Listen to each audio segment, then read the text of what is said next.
ಅಹಮದಾಬಾದ್ ವಿಮಾನ ದುರಂತಕ್ಕೆ ತಜ್ಞರು ನೀಡಿದ ಸಂಭಾವ್ಯ ಕಾರಣ ಯಾವುದು? ವಿಮಾನ ಪತನವಾಗುವ ಮೊದಲು ಪೈಲಟ್ ನೀಡಿದ ಮೇಡೆ ಕಾಲ್ ಹಾಗಂದ್ರೆ ಏನು? ಯಾಕೆ ಕೊಡ್ತಾರೆ ಮೇಡೆ ಕಾಲ್? ವಿಮಾನ ಪತನ ದುರಂತದಲ್ಲಿ ಸಾವಿಗೀಡಾದವರು ಎಷ್ಟು ಮಂದಿ? ಅಹಮದಾಬಾದ್ನಿಂದ ಲಂಡನ್ಗೆ ಹೊರಟಿದ್ದ ಏರ್ ಇಂಡಿಯಾ ವಿಮಾನ ಟೇಕ್ ಆಫ್ ಆದ ಕೆಲವೇ ಕ್ಷಣಗಳಲ್ಲಿ ಪತನಗೊಂಡಿದೆ. ಅಹಮದಾಬಾದ್ ವಿಮಾನ ನಿಲ್ದಾಣದ ಬಳಿಯೇ ಇರುವ ಮೇಘನಿ ನಗರ ಜನವಸತಿ ಪ್ರದೇಶದಲ್ಲಿ ಪತನಗೊಂಡಿದೆ. ಅವಘಡದಲ್ಲಿ ವಿಮಾನದಲ್ಲಿದ್ದ ಎಲ್ಲ 242 ಮಂದಿ ಮೃತಪಟ್ಟಿದ್ದಾರೆ ಎನ್ನುವ ಮಾಹಿತಿಗಳು ಬರ್ತಾ ಇದೆ. ವಿಮಾನ ಬಿದ್ದ ಕಟ್ಟಡ ವೈದ್ಯಕೀಯ ಕಾಲೇಜಿನ ಹಾಸ್ಟೆಲ್ ಆಗಿದೆ. ಅಲ್ಲಿನ 20ಕ್ಕೂ ಹೆಚ್ಚು ವಿದ್ಯಾರ್ಥಿಗಳು ಸ್ಥಳದಲ್ಲೇ ಮೃತಪಟ್ಟಿರುವ ಶಂಕೆ ವ್ಯಕ್ತವಾಗಿದೆ.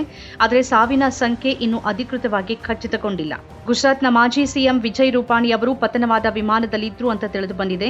ವಿಮಾನದಲ್ಲಿ 169 ಭಾರತೀಯರು, 53 ಮಂದಿ ಬ್ರಿಟಿಷ್ ಪ್ರಜೆಗಳು, 7 ಮಂದಿ ಪೋರ್ಚುಗೀಸ್ ಪ್ರಜೆಗಳು ಮತ್ತು ಓರ್ವ ಕೆನಡಾ ಪ್ರಜೆ ಇದ್ರು. ರಕ್ಷಣಾ ಕಾರ್ಯಾಚರಣೆ ನಡೀತಾ ಇದೆ. ಸುಮಾರು 70% ರಿಂದ 80% ಪ್ರದೇಶವನ್ನ ಕ್ಲಿಯರ್ ಮಾಡಿರುವುದಾಗಿ ಅಗ್ನಿಶಾಮಕ ದಳದ ಅಧಿಕಾರಿಗಳು ಹೇಳಿರುವುದು ವರದಿಯಾಗಿದೆ. ಪೊಲೀಸರನ್ನ ಹೊರತುಪಡಿಸಿ ಸೇನೆ, ಬಿಎಸ್ಎಫ್, ಸಿಐಎಸ್ಎಫ್, ಎನ್ಡಿಆರ್ಎಫ್, ಎಸ್ಡಿಆರ್ಎಫ್ ಸಹಿತ ಎಲ್ಲ ಸಂಸ್ಥೆಗಳು, ಕಲೆಕ್ಟರ್ ಕಚೇರಿಯ ಎಲ್ಲಾ ರಕ್ಷಣಾ ಸಿಬ್ಬಂದಿ ಕಾರ್ಯಾಚರಣೆಯಲ್ಲಿ ತೊಡಗಿಕೊಂಡಿದ್ದಾರೆ.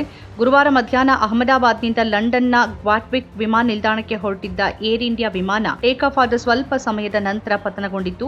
12 ಸಿಬ್ಬಂದಿಯೂ ಸೇರಿ 242 ಮಂದಿ ಇದ್ದ ಬೋಯಿಂಗ್ 7878 ಡ್ರೀಮ್ ಲೈನರ್ ಪತನಗೊಳ್ತಾ ಇದ್ದಂತೆ ಸ್ಫೋಟಗೊಳ್ತು. ನಾಗರಿಕ ವಿಮಾನಯಾನ ನಿರ್ದೇಶನಾಲಯ ಪ್ರಕಾರ ವಿಮಾನ ಸಂಪರ್ಕ ಕಡಿತಗೊಳ್ಳುವ ಸ್ವಲ್ಪ ಸಮಯದ ಮೊದಲು ಪೈಲಟ್ ಕ್ಯಾಪ್ಟನ್ ಸುಮಿತ್ ಸಭರ್ವಾಲ್ ವಾಯು ಸಂಚಾರ ನಿಯಂತ್ರಣಕ್ಕೆ ಮೇಡೆ ಕರೆ ಮಾಡಿದ್ರು. ಮೇಡೆ ಕರೆ ಅನ್ನೋದು ಅಂತಾರಾಷ್ಟ್ರೀಯ ಮಟ್ಟದಲ್ಲಿ ಗುರುತಿಸಲ್ಪಟ್ಟ ಆಪತ್ತಿನ ಸಂಕೇತ. ಇದನ್ನು ಮುಖ್ಯವಾಗಿ ವಿಮಾನ ಮತ್ತು ಹಡಗಿನಲ್ಲಿ ಮಾರಣಾಂತಿಕ ತುರ್ತು ಪರಿಸ್ಥಿತಿಯ ಬಗ್ಗೆ ಸೂಚಿಸಲು ಬಳಸಲಾಗುತ್ತೆ. ಹೆಲ್ಪ್ ಮೀ ಎಂಬ ಅರ್ಥ ಕೊಡುವ ಫ್ರೆಂಚ್ ಮೂಲದ ಮೈಡರ್ ಎಂಬ ನುಡಿಗಟ್ಟಿನಿಂದ ಮೇಡೆ ಪದ ಬಂದಿದೆ.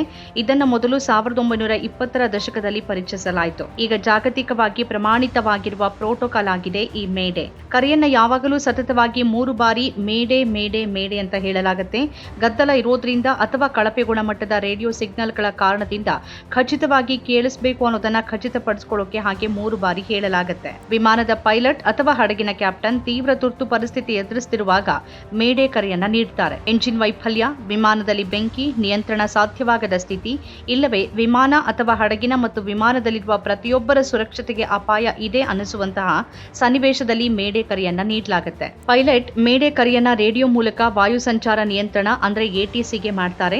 ಅಪರೂಪದ ಸಂದರ್ಭಗಳಲ್ಲಿ ಮೂಲ ಕರೆ ಮಾಡಿದವರು ಸಂವಹನವನ್ನ ಕಳೆದುಕೊಂಡಿದ್ರೆ ಹತ್ತಿರದ ಮತ್ತೊಂದು ವಿಮಾನ ಅಥವಾ ಹಡಗಿನಿಂದಲೂ ಮೇಡೆ ಕರೆ ಮಾಡುವ ಸಾಧ್ಯತೆ ಇರುತ್ತೆ. ಮೇಡೆ ಘೋಷಿಸಿದ ನಂತರ ಎಟಿಸಿ ಅಥವಾ ತುರ್ತು ಸೇವೆಗಳು ರಕ್ಷಣಾ ವ್ಯವಸ್ಥೆ ಜೊತೆ ಸೇರಿ ಮುಂದಿನ ಹೊಣೆಯನ್ನ ವಹಿಸಿಕೊಳ್ಳುತ್ತೆ. ಪತನದ ವೇಳೆ ವಿಮಾನ ನೆಲದಿಂದ ಕೇವಲ 825 ಅಡಿ ಎತ್ತರದಲ್ಲಿತ್ತು ಎನ್ನಲಾಗಿದೆ. ವಿಮಾನಯಾನ ತಜ್ಞ ಸಂಜಯ್ ಲಾಜರ್ ಅವರ ಪ್ರಕಾರ ಏರ್ ಇಂಡಿಯಾ ವಿಮಾನ ಹಾರುವಾಗ ಗಂಭೀರ ತಾಂತ್ರಿಕ ದೋಷ ಎದುರಿಸಿದೆ. ಹಾಗಾಗಿ 825 ಅಡಿ ಎತ್ತರಕ್ಕೆ ತಲುಪುವಾಗ ಸಂಪೂರ್ಣವಾಗಿ ನಿಯಂತ್ರಣ ಕಳೆದುಕೊಂಡಿದೆ. ಲಂಡನ್ಗೆ ದೀರ್ಘ ಪ್ರಯಾಣದ ಹಾರಾಟ ಇದ್ದರಿಂದ ವಿಮಾನದಲ್ಲಿ ಭಾರೀ ಪ್ರಮಾಣದಲ್ಲಿ ಇಂಧನವನ್ನು ತುಂಬಿಸಲಾಗಿದ್ದು, ಇದು ಡಿಕ್ಕಿಯ ಬಳಿಕ ಸ್ಫೋಟದ ತೀವ್ರತೆಯನ್ನು ಹೆಚ್ಚಿಸಿದೆ ಅಂತ ಹೇಳಲಾಗಿದೆ. ನಮ್ಮ ಕಾರ್ಯಕ್ರಮಗಳನ್ನು ನೀವು ನೋಡ್ತಾ ಇದ್ರೆ ನಮ್ಮ ಚಾನೆಲ್ ಅನ್ನ ಸಬ್ಸ್ಕ್ರೈಬ್ ಮಾಡಿ, ಪಕ್ಕದ ಬೆಲ್ ಐಕಾನ್ ಒತ್ತಿ ನಮ್ಮನ್ನ ಬೆಂಬಲಿಸಿ. ಹಾಗೆ ನಮ್ಮ ಕಾರ್ಯಕ್ರಮಗಳನ್ನ ಲೈಕ್ ಮಾಡಿ, ಕಮೆಂಟ್ ಮಾಡಿ, ಅದನ್ನ ಬೇರೆಯವರಿಗೂ ವಾಟ್ಸ್ಆಪ್ ಮೂಲಕ ಶೇರ್ ಮಾಡಿ.